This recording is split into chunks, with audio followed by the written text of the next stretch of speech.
गुरु पूर्णिमा से पहले भी नहीं चली बाड़ी बसेड़ी भरतपुर गोवर्धन रोडवेज बस। 2 महीने से इंतजार में श्रद्धालु और यात्री, आखिर कब जागेगा परिवहन विभाग। विशेष रिपोर्ट बाड़ी न्यूज। गुरु पूर्णिमा का पर्व नजदीक है और गोवर्धन धाम की परिक्रमा के लिए श्रद्धालुओं का आवागमन लगातार बढ़ने लगा है। ऐसे समय में करीब 2 माह से बंद पड़ी बाड़ी बसेड़ी भरतपुर गोवर्धन रोडवेज बस सेवा अब भी शुरू नहीं हो सकी है। बस सेवा बंद होने से श्रद्धालुओं के साथ साथ छात्रों, व्यापारियों, नौकरी पेशा लोगों और आम यात्रियों को रोजाना भारी परेशानियों का सामना करना पड़ रहा है। जानकारी के अनुसार बस का संचालन परमिट संबंधी प्रक्रिया पूरी नहीं होने के कारण रुका हुआ है। स्थानीय लोगों का कहना है कि रोडवेज अधिकारियों से कई बार संपर्क किया गया, लेकिन हर बार केवल जल्द बस सेवा शुरू कराने का आश्वासन दिया जाता है। 2 महीने बीतने के बाद भी बस सड़क पर नहीं उतरी, जिससे लोगों में नाराजगी बढ़ती जा रही है। भरतपुर तक पहुंचने का था एकमात्र सीधा साधन। ये बस केवल गोवर्धन धाम जाने वाले श्रद्धालुओं के लिए ही नहीं, बल्कि भरतपुर संभाग मुख्यालय तक पहुंचने का क्षेत्र का एकमात्र सीधा रोडवेज साधन थी। इसके बंद होने से दैनिक यात्रियों को कई बार बसें बदलकर सफर करना पड़ रहा है, जिससे समय और धन दोनों की अतिरिक्त बर्बादी हो रही है। नए रूट से संचालन की उठी मांग। यदि जगनेर रूपवास मार्ग पर परमिट या प्रशासनिक समस्या है तो नागरिकों ने वैकल्पिक मार्ग बाड़ी बसेड़ी बंध वारठा रुदावल उज्जैन भरतपुर गोवर्धन से बस सेवा शुरू करने की मांग उठाई है। लोगों का कहना है कि किसी भी वैध मार्ग से बस का संचालन शुरू कर आमजन को राहत दी जानी चाहिए। गुरु पूर्णिमा से पहले बड़ी चिंता। हर वर्ष गुरु पूर्णिमा से कई सप्ताह पहले ही हजारों श्रद्धालु गोवर्धन धाम की यात्रा और परिक्रमा के लिए निकलते हैं। ऐसे में बस सेवा बंद रहने से श्रद्धालुओं को निजी वाहनों या महंगे साधनों का सहारा लेना पड़ रहा है।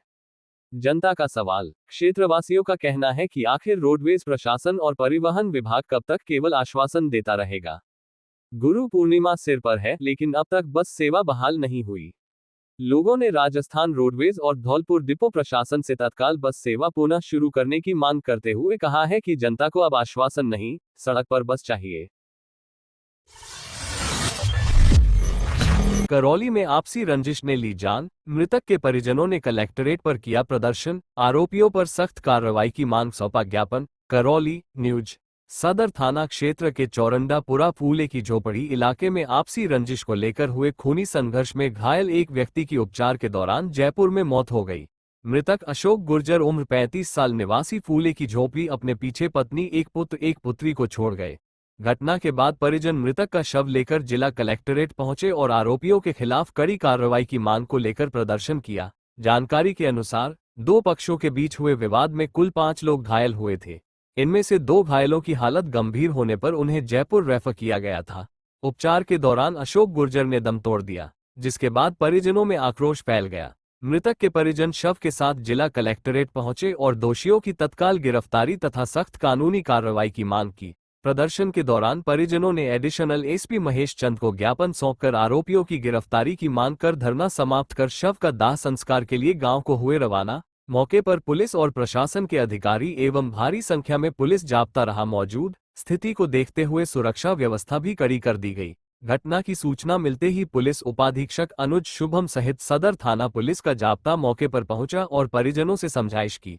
पुलिस ने मामले की निष्पक्ष जांच कर दोषियों के खिलाफ नियमानुसार कार्रवाई का भरोसा दिलाया। फिलहाल सदर थाना पुलिस पूरे मामले की जांच में जुटी हुई है और घटना के सभी पहलुओं की पड़ताल की जा रही है। पारिवारिक विवाद में एक व्यक्ति है अशोक गुर्जर, उसकी मृत्यु हो गई है।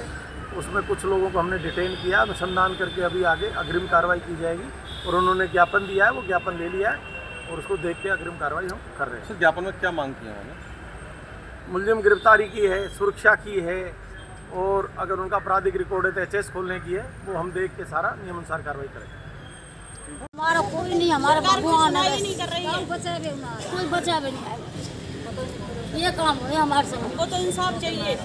मेरी लड़की को इंसाफ दो, और ना तो यही लड़की मरेगी, यही दोनों बालिक मारे, बच्ची मरेंगी ना। इंसाफ चाहिए हमें तो। इनके दोनों बच्चों को मारेंगे, इंसाफ मिलना चाहिए। सोचे को का पता पड़ा। मेरी लड़की की क्या उम्र है? 20 साल उम्र है। सोचे तो कहूँ मैं क्या होगा मेरी बेटी? आपके दामाद की? हाँ, मेरे को तो इंसाफ चाहिए सर, हाथ जोड़ के बोल रही हूँ। और अगर इंसाफ नहीं मिला तो है ही मरेंगे, लेकिन यहाँ से जगह बोले एक्सईएन गोविंद सिंह, मेरी उपलब्धियां नहीं, पूरी टीम और बाड़ीवासियों का विश्वास है सबसे बड़ी पूंजी। भावुक विदाई समारोह में छलके जज्बात। विशेष रिपोर्ट बाड़ी न्यूज। बाड़ी विद्युत विभाग के अधिशासी अभियंता एक्सईएन गोविंद सिंह को स्थानांतरण के अवसर पर शुक्रवार को शहर स्थित कन्हैया रिजॉर्ट में आयोजित भव्य समारोह में अधिकारियों एवं कर्मचारियों ने भावभीनी विदाई दी। समारोह में सम्मान के साथ उनके कार्यकाल को याद किया गया और विभाग में दिए गए योगदान की सराहना की गई। कार्यक्रम में धौलपुर के अधीक्षण अभियंता से विवेक शर्मा, एक्सईएन प्रवीण सिंह, सहायक अभियंता एईएन पुष्पेंद्र चौधरी, आरडी मीणा, कनिष्ठ अभियंता जैन कुलदीप शर्मा, आयुष गुप्ता, अवशेष कुमार सहित विद्युत विभाग के अनेक अधिकारी एवं कर्मचारी उपस्थित रहे। सभी ने गोविंद सिंह का साफा एवं स्मृति चिन्ह भेंटकर सम्मान किया तथा उनके उज्जवल भविष्य की कामना की। यह उपलब्धि भारी नहीं बल्कि विद्युत विभाग की पूरी टीम की है। अपने संबोधन में अधिशासी अभियंता गोविंद सिंह भावुक नजर आए। उन्होंने कहा कि बाड़ी में उनके कार्यकाल के दौरान जो भी उपलब्धियां हासिल हुई वे किसी एक व्यक्ति की नहीं बल्कि पूरी विद्युत टीम की मेहनत और बाड़ी के नागरिकों के सहयोग का परिणाम है। उन्होंने कहा कि उन्हें हमेशा यहां के लोगों का स्नेह और सहयोग मिलता रहा, जिसे वे जीवन भर नहीं भूल पाएंगे। उन्होंने विश्वास जताया कि विद्युत विभाग की टीम भविष्य में भी इसी समर्पण और कार्यशैली के साथ काम करती रहेगी तथा बाड़ी नए कीर्तिमान स्थापित करेगा। उनके संबोधन के दौरान समारोह का माहौल भावुक हो गया और उपस्थित अधिकारियों एवं कर्मचारियों ने तालियों के साथ उनका उत्साहवर्धन किया। समारोह के अंत में सभी अधिकारियों एवं कर्मचारियों ने गोविंद सिंह को नई जिम्मेदारी के लिए शुभकामनाएं दी और उनके स्वस्थ एवं सफल भविष्य की कामना की। कार्यक्रम सौहार्दपूर्ण वातावरण में संपन्न हुआ। आधी रात ट्रांसफार्मर बना आग का गोला, जोरदार धमाके से दहली हाउसिंग बोर्ड कॉलोनी, कई इलाकों की बिजली गुल। धौलपुर न्यूज। धौलपुर शहर की हाउसिंग बोर्ड कॉलोनी में देर रात उस समय अफरा तफरी मच गई जब एक बिजली ट्रांसफार्मर में अचानक आग लगने के बाद जोरदार धमाका हो गया। धमाके की आवाज दूर दूर तक सुनाई दी, जिससे आसपास के लोग घरों से बाहर निकल आए। देखते ही देखते ट्रांसफार्मर आग का गोला बन गया और पूरी तरह जलकर राख हो गया। हालांकि राहत की बात यह रही कि घटना में कोई जनहानि नहीं हुई। प्रत्यक्षदर्शियों के अनुसार रात के समय पहले ट्रांसफार्मर से धुआं उठता दिखाई दिया। कुछ ही पलों बाद तेज धमाके के साथ उसमें आग भड़क उठी। आग की ऊंची लपटों ने पूरे ट्रांसफार्मर को अपनी चपेट में ले लिया, जिससे क्षेत्र में दहशत का माहौल बन गया। सूचना मिलते ही फायर ब्रिगेड की टीम मौके पर पहुंची और कड़ी मशक्कत के बाद आग पर काबू पाया। घटना की जानकारी मिलते ही बिजली विभाग के अधिकारी भी मौके पर पहुंचे और क्षतिग्रस्त ट्रांसफार्मर का निरीक्षण किया। प्रारंभिक स्तर पर तकनीकी कारणों से आग लगने की आशंका जताई जा रही है, हालांकि वास्तविक कारणों की जांच की जा रही है। ट्रांसफार्मर पूरी तरह जल जाने से हाउसिंग बोर्ड कॉलोनी सहित आसपास के कई इलाकों की बिजली आपूर्ति ठप हो गई, जिससे लोगों को रात भर परेशानी का सामना करना पड़ा। बिजली विभाग ने नया ट्रांसफार्मर लगाने की प्रक्रिया शुरू कर दी है और जल्द से जल्द विद्युत आपूर्ति बहाल करने का आश्वासन दिया है। स्थानीय लोगों ने मांग की है कि क्षेत्र में पुराने और अधिक भार वाले ट्रांसफार्मरों की समय रहते जांच और रखरखाव किया जाए, ताकि भविष्य में इस तरह की घटनाओं से बचा जा सके। 1 माह पहले की थी शिकायत, फिर भी नहीं जागा बिजली विभाग। झूलती हाईटेंशन लाइन ने ली 17 वर्षीय किशोर की जान। राजाखेड़ा न्यूज। राजाखेड़ा थाना क्षेत्र के गड़ी जौनाउद गांव में शनिवार सुबह घर के ऊपर से गुजर रही ढीली हाईटेंशन लाइन की चपेट में आने से 17 वर्षीय कृष्णा सिंह की दर्दनाक मौत हो गई। घटना के बाद गांव में आक्रोश फैल गया और बड़ी संख्या में ग्रामीण थाने व उपखंड कार्यालय पहुंचकर बिजली विभाग के खिलाफ कार्रवाई की मांग करने लगे। मृतक के पिता विजय सिंह ने आरोप लगाया कि उन्होंने करीब 1 माह पहले ही हाईटेंशन लाइन को हटाने की शिकायत एएन और जेएन से की थी, लेकिन कोई कार्रवाई नहीं की गई। उन्होंने अधिकारियों पर लापरवाही का आरोप लगाते हुए एफआईआर दर्ज कराई है। घटना के बाद परिजनों का रो रो कर बुरा हाल हो गया। अस्पताल में मृतक के पिता बार बार बेसुध होते रहे। ग्रामीणों ने आरोप लगाया कि सूचना के बावजूद बिजली विभाग का कोई जिम्मेदार अधिकारी समय पर मौके या अस्पताल नहीं पहुंचा।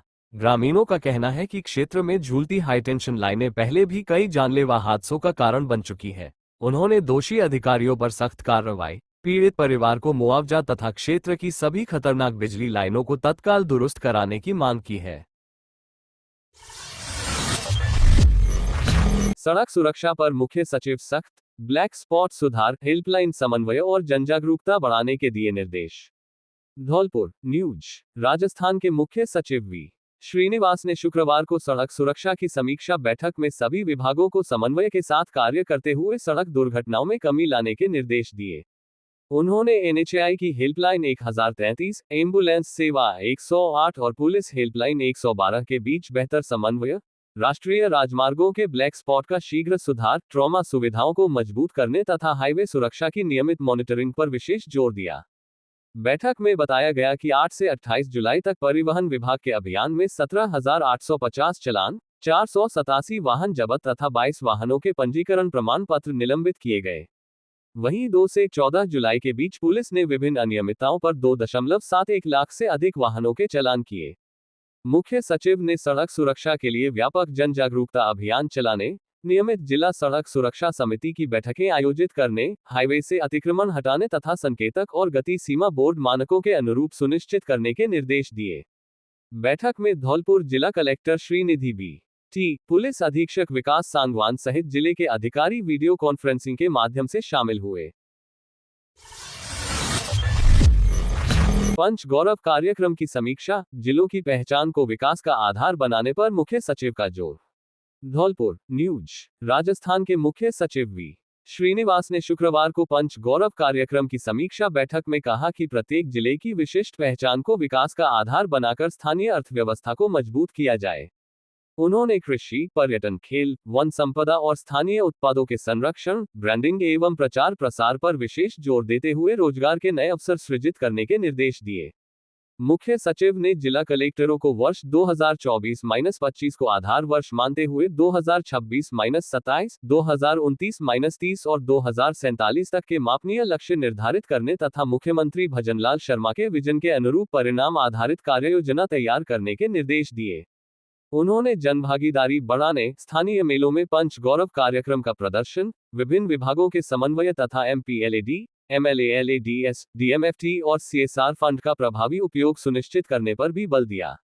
बैठक में धौलपुर जिला कलेक्टर श्रीनिधि बी टी सहित संबंधित विभागों के अधिकारी वीडियो कॉन्फ्रेंसिंग के माध्यम से शामिल हुए। फांसी के फंदे पर झूलकर 22 वर्षीय विवाहिता ने की आत्महत्या। राजाखेड़ा न्यूज। राजाखेड़ा के दिहौली थाना क्षेत्र के गांव चीलपुरा में 22 वर्षीय विवाहिता ने शुक्रवार शनिवार की रात फांसी लगाकर आत्महत्या कर ली। घटना की सूचना मिलते ही पुलिस मौके पर पहुंची और आवश्यक कार्रवाई करते हुए शव को सामुदायिक स्वास्थ्य केंद्र राजाखेड़ा की मोर्चरी में रखवाया गया, जहां शनिवार को पुलिस व परिजनों की मौजूदगी में पोस्टमार्टम कराकर शव परिजनों को सुपुर्द किया गया। जानकारी के अनुसार चाइना उर्फ पिन की पुत्री विजय सिंह एवं पत्नी अरविंद सिंह, निवासी चीलपुरा ने शुक्रवार देर रात करीब 12 बजे अपने घर में फांसी का फंदा लगाकर आत्महत्या कर ली। घटना के कारणों का फिलहाल खुलासा नहीं हो सका है। बताया गया है कि मृतका का विवाह 2025 में उत्तर प्रदेश के आगरा जिले के खैरागढ़ क्षेत्र के दहरिकापुरा गांव में हुआ था। सूचना मिलने पर पुलिस मौके पर पहुंची और शव को कब्जे में लेकर रात करीब 2 बजे सामुदायिक स्वास्थ्य केंद्र राजाखेड़ा की मोर्चरी में रखवाया गया। पुलिस ने तहरीर के आधार पर मामला दर्ज कर आत्महत्या के कारणों की जांच शुरू कर दी है।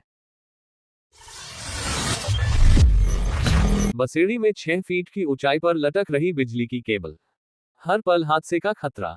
मानसून में बड़ी चिंता, कॉलोनी वासियों ने बिजली विभाग की लापरवाही पर उठाए सवाल। बसेड़ी न्यूज। बसेड़ी कस्बे के गौरव पथ स्थित कॉलोनी क्षेत्र में बिजली विभाग की कथित लापरवाही लोगों की सुरक्षा के लिए बड़ा खतरा बन गई है। यहां बिजली की केबल जमीन से महज करीब 6 फीट की ऊंचाई पर लटक रही है, जिससे राहगीरों, स्कूली बच्चों और स्थानीय निवासियों में हर समय दुर्घटना की आशंका बनी हुई है।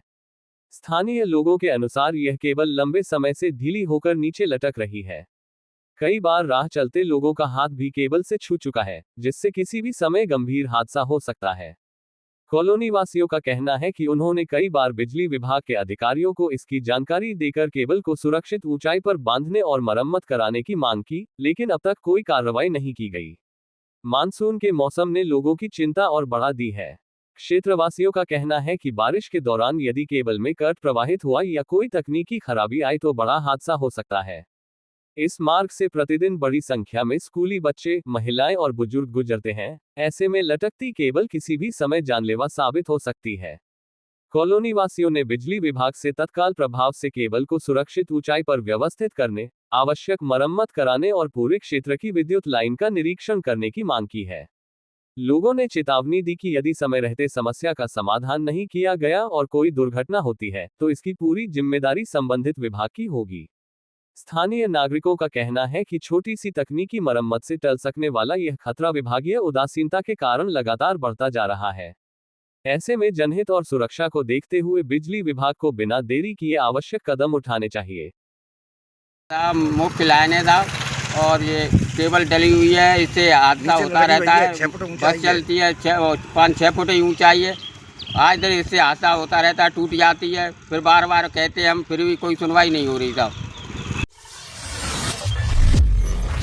धौलपुर पुलिस का महिला सुरक्षा संकल्प अभियान घर घर पहुंचकर महिलाओं और बुजुर्गों को दे रही सुरक्षा का भरोसा। 29 जुलाई तक चलेगा विशेष अभियान, हेल्पलाइन की जानकारी के साथ आत्मविश्वास बढ़ाने पर जोर। धौलपुर न्यूज। महिलाओं, बालिकाओं और बुजुर्गों में सुरक्षा का भरोसा मजबूत करने के उद्देश्य से धौलपुर पुलिस ने जिले भर में महिला सुरक्षा संकल्प अभियान शुरू किया है। 1 जुलाई से 29 जुलाई 2026 तक चलने वाले इस विशेष अभियान के तहत पुलिस टीमें घर घर पहुंचकर महिलाओं और अकेले रहने वाले बुजुर्ग दंपतियों से संवाद स्थापित कर रही हैं तथा उन्हें सुरक्षा संबंधी महत्वपूर्ण जानकारी उपलब्ध करा रही हैं। पुलिस मुख्यालय के निर्देशानुसार जिले के सभी थाना प्रभारियों और महिला बीट अधिकारियों को अपने अपने क्षेत्र में महिलाओं, किशोरियों, बुजुर्ग महिलाओं एवं अकेले रहने वाले वरिष्ठ नागरिकों से नियमित संपर्क करने के निर्देश दिए गए हैं। इस दौरान उनकी समस्याएं सुनी जा रही हैं, सुरक्षा संबंधी सुझाव दिए जा रहे हैं और आवश्यकता पड़ने पर तत्काल पुलिस सहायता लेने के लिए प्रेरित किया जा रहा है। अभियान के तहत महिलाओं को महिला हेल्पलाइन 1090, आपातकालीन सेवा 112 तथा साइबर हेल्पलाइन 1930 के बारे में विस्तार से जानकारी दी जा रही है। साथ ही उन्हें व्यक्तिगत सुरक्षा से जुड़े क्या करें और क्या न करें के बारे में भी जागरूक किया जा रहा है, ताकि किसी भी आपात स्थिति में वे बिना झिझक पुलिस की मदद ले सकें। इसी क्रम में धौलपुर के कोतवाली थाना प्रभारी रामकिशन यादव एवं टाउन चौकी प्रभारी लोकेंद्र सिंह ने अपने क्षेत्र में बुजुर्ग महिलाओं और अकेले रहने वाले दंपतियों के घर पहुंचकर उनका हालचाल जाना, सुरक्षा संबंधी सुझाव दिए और भरोसा दिलाया कि किसी भी परेशानी की स्थिति में धौलपुर पुलिस हर समय उनके साथ खड़ी है। धौलपुर पुलिस का कहना है कि महिला सुरक्षा संकल्प अभियान का उद्देश्य केवल अपराधों की रोकथाम करना ही नहीं, बल्कि महिलाओं और वरिष्ठ नागरिकों में सुरक्षा का विश्वास बढ़ाना, पुलिस और आमजन के बीच संवाद मजबूत करना तथा समाज में महिला सुरक्षा के प्रति जागरूकता को नई मजबूती देना भी है। यह अभियान जिले में सामुदायिक पुलिसिंग की दिशा में एक महत्वपूर्ण पहल माना जा रहा है। रथ यात्रा गंगाबाई की बगीची, पुराना शहर से शुरू हुई। धौलपुर न्यूज। ये जिला अस्पताल, जगन तिराहा, सराय गजरा, निहालगंज, लाल बाजार, पुरानी मंडी, संत road, bus stand, Gulab Bagh और जगदीश टॉकीज होते हुए हिना रिसोर्ट पहुंची, जहां इसका समापन हुआ। यात्रा मार्ग पर विभिन्न सामाजिक संगठनों और स्थानीय नागरिकों ने जगह जगह पुष्प वर्षा कर भगवान जगन्नाथ का स्वागत किया। श्रद्धालुओं के लिए शीतल जल, प्रसाद और अन्य सेवा व्यवस्थाएं भी की गई। रथ यात्रा का मुख्य आकर्षण महिलाओं और पुरुषों द्वारा अलग अलग रस्सों से भगवान जगन्नाथ के रथ को खींचना रहा। पारंपरिक वेशभूषा में बड़ी संख्या में शामिल महिलाओं की भक्ति और उत्साह ने सभी का ध्यान आकर्षित किया। पूरे मार्ग में श्रद्धालुओं ने भगवान जगन्नाथ के दर्शन कर पूजा अर्चना की तथा सुख, शांति और समृद्धि की कामना की। शहर भर में निकली इस रथ यात्रा ने श्रद्धा, भक्ति और सामाजिक एकता का संदेश दिया।